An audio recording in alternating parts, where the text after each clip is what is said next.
September 2012માં Thangadh police સ્ટેશનની ધરતી જે લોહીથી લથપથ થઈ હતી એ લોહીના ડાઘા આજે 15 વર્ષ પછી પણ ગુજરાતના કપાળ પરથી ભૂસાયા નથી। જે ગોળીઓ પોલીસની બંદૂકમાંથી છૂટી હતી એ આજે પણ પીડિત પરિવારોના કાળજાને વીંધી રહી છે।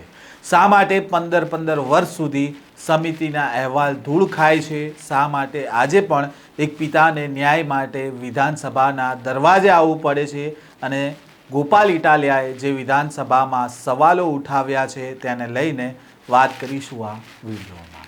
વૈષ્ણવજન તો તેને કહીએ જે પીડ પરાઈ જાનાને રે। નમસ્કાર, નવજીવન ન્યૂઝમાં આપનું સ્વાગત છે। હું છું જયંત દાફડા। સપ્ટેમ્બર 2012 સુરેન્દ્રનગર જિલ્લાનું થાનગઢ ગામ એક એવો દિવસ જે ગુજરાતના ઇતિહાસમાં કાળા અક્ષરે લખાઈ ગયો હતો। પોલીસ ફાયરિંગમાં 3 દલિત યુવાનો પંકજ સુમરા, પ્રકાશ પરમાર અને મેહુલ રાઠોડના કરુણ મોત થયા હતા। આજે પણ આ ઘટનાને 15 વર્ષ વીતી ગયા છે। સરકારો બદલાઈ છે, મુખ્યમંત્રીઓ બદલાયા છે, ગૃહમંત્રીઓ બદલાયા છે, પણ જે નથી બદલાયું તે છે પીડિત પરિવારોની સ્થિતિ। આટલા વર્ષો પછી પણ આ કેસમાં કોઈ નક્કર પરિણામ નથી આવ્યું અને તેને લઈને સવાલો ઉઠી રહ્યા છે કે શું સરકારી તંત્ર અને કાયદો એટલો લાચાર છે કે 15 વર્ષ વીતી ગયા છતાં પીડિત પરિવારો આજે પણ પોતાની આંખોમાં આંસુ લઈને ન્યાયની ભીખ માંગી રહ્યા છે। તાજેતરમાં જ વિધાનસભાના સત્ર દરમિયાન ધારાસભ્ય ગોપાલ ઇટાલિયાએ આ જૂના જખમને ફરી તાજો કર્યો છે અને તેમણે ગૃહમાં સરકારને સવાલ કર્યો કે શા માટે 15 વર્ષ પછી પણ થાનગઢના પીડિતોને ન્યાય નથી મળ્યો? તપાસ સમિતિના અહેવાલનું શું થયું અને કેમ હજી સુધી જવાબદારો સામે કડક કાર્યવાહી નથી કરવામાં આવી? એસઆઈટીના રિપોર્ટનું શું થયું અને રિપોર્ટ અંગે શું પગલાં લીધા? ત્યારે ગૃહમંત્રીએ જવાબ આપ્યો કે એ પગલાં લીધા નથી અને હજી વિચારણા હેઠળ છે। જે દિવસે ગોપાલ ઇટાલિયાએ ગૃહમાં સવાલ કર્યો હતો આ મામલે અને તે જ દિવસે એકનો એક દીકરો ગુમાવનાર વાલજીભાઈ પણ ગોપાલ ઇટાલિયાને મળ્યા હતા અને આ દરમિયાન તેમણે શું કહ્યું હતું તેમને સાંભળીએ। નમસ્તે મિત્રો, આજે 25 ફેબ્રુઆરી 2026 નો દિવસ છે। આજે ગુજરાતની વિધાનસભામાં મેં ગૃહમંત્રીને એક પ્રશ્ન ઉપસ્થિત કર્યો હતો કે 2012માં સુરેન્દ્રનગરના થાનગઢ ખાતે જે દલિત હત્યાકાંડ થયો, પોલીસે ગોળીઓ મારી દીધી દલિત સમાજના યુવાનો ઉપર અને એના કારણે નિર્દોષ યુવાનોનો જીવ ગયો। એ ઘટનાને આજે 15 વર્ષ થવા આવ્યા છે, પરંતુ એ ઘટનામાં ન્યાય મળ્યો નથી। એટલે એ ઘટના આજે ગુજરાતની વિધાનસભામાં ઉપસ્થિત કરી અને મેં એવો પ્રશ્ન પૂછ્યો હતો કે દલિત હત્યાકાંડ થાનગઢમાં જે થયો એના પછી સરકારે જે તપાસ કમિટી નિમિત્તિ એનો અહેવાલ પણ 2013માં આવ્યો, તો એ અહેવાલમાં કમિટીએ જે કાંઈ સૂચન સરકારને રજૂ કર્યું એ સૂચન પ્રમાણે સરકારે પગલાં લીધા કે નહીં? તો સરકારમાંથી ગૃહમંત્રીએ મને એવો જવાબ આપ્યો કે ભાઈ એ પગલાં લીધા નથી, હજુ વિચારણા હેઠળ છે, એવો મને લેખિત જવાબ આપ્યો। 2012ની ઘટનામાં હજુ વિચારણા ચાલુ છે કે પગલાં લેવા કે ન લેવા, તો કયા મોઢે આ ચાલતું હશે? પછી એવું થયું કે આજે રાત્રે હું અત્યારે અહીંયા ગાંધીનગર બેઠો હતો અને અચાનક જ વાલજીભાઈ ત્યાં નીચે મને મળી ગયા। આમ તો મને ખ્યાલ નતો કે અહીંયા છે, પણ અચાનક કુદરતના કરવાને તે આજે મને મળી ગયા અને વાલજીભાઈના દીકરાનો જ આ પ્રશ્ન હતો। પાછું મને તો ખબર નથી કે વાલજીભાઈ અહીંયા ગાંધીનગરમાં હશે કે અહીંયા ધારાસભ્ય નિવાસમાં હશે, પણ સારું કુદરતનું કરવું કે આજે હું બોલ્યો ને આજે અચાનક જ મને મળી ગયા। એમણે ભાવ વ્યક્ત કર્યો કે મારે 2 શબ્દો લોકોને કહેવા છે।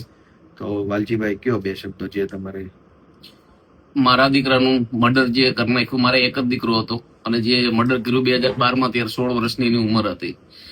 આજે 14 વર્ષના વાણા વાઈ ગયા, તો 14 વર્ષ સુધી અમારા સમાજમાંથી એક જિગ્નેશભાઈ મેવાણી અને બીજા હાવજ સિંહ જેવા જે અમારે કોઈ સગા સંબંધી નહીં, પણ આમનું ક્યાં મોટેથી શુભેચ્છા પાઠવું કે અમારે પીડિતોની મદદ માટે એકનો શબ્દ ઉઠે એના બાબતે આપણે એમની મુલાકાત આવ્યા।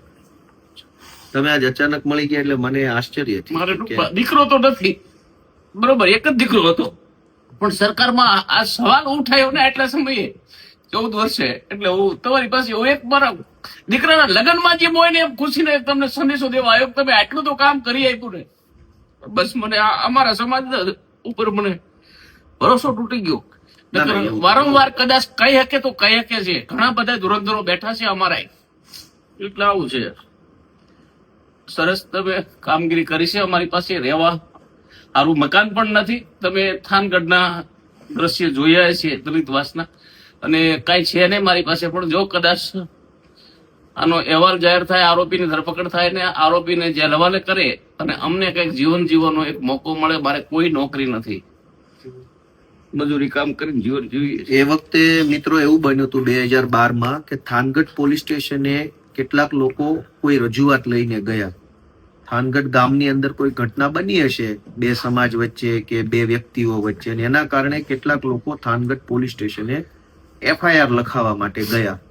એ દરમિયાન એફઆઈઆર નહીં લખવાના કારણે સમાજ એકઠો થયો કે કેમ એફઆઈઆર નથી લખતા, અને સમાજની સંખ્યા વધતી ગઈ. અને જે તે વખતે પીઆઈ કે પીએસઆઈ ગુસ્સામાં આવી અને સામી ટોળા ઉપર ફાયરિંગ કરી નાખ્યું, સામી છાતીએ. એમાં આમનો દીકરો, એકનો એક દીકરો હતો, એનું મૃત્યુ થઈ ગયું ફાયરિંગની અંદર. અને ત્યાર પછી સરકારે એક તપાસ કમિટી બનાવી, અને તપાસ કમિટીએ 2013માં એનો રિપોર્ટ આપ્યો. એ રિપોર્ટમાં એને શું લખ્યું છે તો સરકાર જાણે. મેં આજે એવી માંગણી કરી કે 2012ની ઘટના 2013માં રિપોર્ટ આવ્યો તો 2026 થયું છતાંય પગલા કેમ નથી લીધા? હવે એક બાપે પોતાના દીકરાના મૃત્યુ પછી ન્યાય માટે 15 વર્ષ સુધી રાહ જોવી પડે તો વ્યાજબી વાત નથી. સરકાર તો બહુ મોટી મોટી વાતો કરે છે. એટલે આજે મને અંદરથી જ મનથી એવું થયું કે મારે આ ઘટના ઉપર રજૂઆત મૂકવી જોઈએ, અને મેં મૂકી. અને વાલજીભાઈ આજે અચાનક જ કુદરતી મને મળી ગયા, એટલે મારું સૌભાગ્ય છે કે જેમની ઘટના હતી એ પોતે આજે મળ્યા છે. તો વાલજીભાઈ, બીજું તો આપણે લાચાર માણસ નથી કઈ કરી શકતા. હું સરકારમાં રજૂઆત કરું અને ભગવાનને પ્રાર્થના કરીએ કે એને કઈક સદબુદ્ધિ આપે કે કઈક આપણને ન્યાય ન્યાય મળે. બીજું તો આપણે શું અત્યારે કરી શકવાનું. આ એ 3 પરિવારોની આતરડીનો અવાજ છે જેમણે પોતાના વાહલ સોયા દીકરાઓને પોલીસની ગોળીઓથી મરતા પોતાની નજરે જોયા હતા. શું સરકાર પાસે આનો કોઈ જવાબ છે કે પછી ન્યાય માત્ર કાગળ ઉપર જ રહેશે? તેને લઈને પણ અત્યારે સવાલો ઉઠી રહ્યા છે. પીડિત પરિવારનો આક્ષેપ છે કે સરકાર માત્ર આશ્વાસનો આપે છે. વાલીઓએ વર્ષો સુધી ન્યાય માટે લડત આપી છે, ગાંધીનગરના ધક્કા ખાધા છે, પણ પરિણામ અત્યાર સુધી શૂન્ય રહ્યું છે. સવાલ એ નથી કે કોની સરકાર છે, સવાલ એ છે કે શું ગરીબ અને વંચિત સમાજ માટે ન્યાયની પ્રક્રિયા આટલી જ ધીમી રહે છે? ગોપાલ ઇટાલિયાએ વિધાનસભામાં સવાલ તો ઉઠાવ્યો છે, પણ આ મામલે પીડિતોને ન્યાય ક્યારે મળશે તેને લઈને પણ અત્યારે સવાલો ઉઠ્યા છે. આ મામલે તમારો શું મત છે? કોમેન્ટ બોક્સમાં જરૂરથી તમારો મત જણાવજો. આ પ્રકારના સમાચાર જોવા માટે જોડાયેલા રહેજો નવજીવન ન્યૂઝ સાથે જ અમારી આ ચેનલને સબસ્ક્રાઈબ કરી લેજો, બેલ આઇકોન દબાવી લેજો, જેથી કરીને તમામ સમાચારની અપડેટ તમારા સુધી પહોંચતી રહે.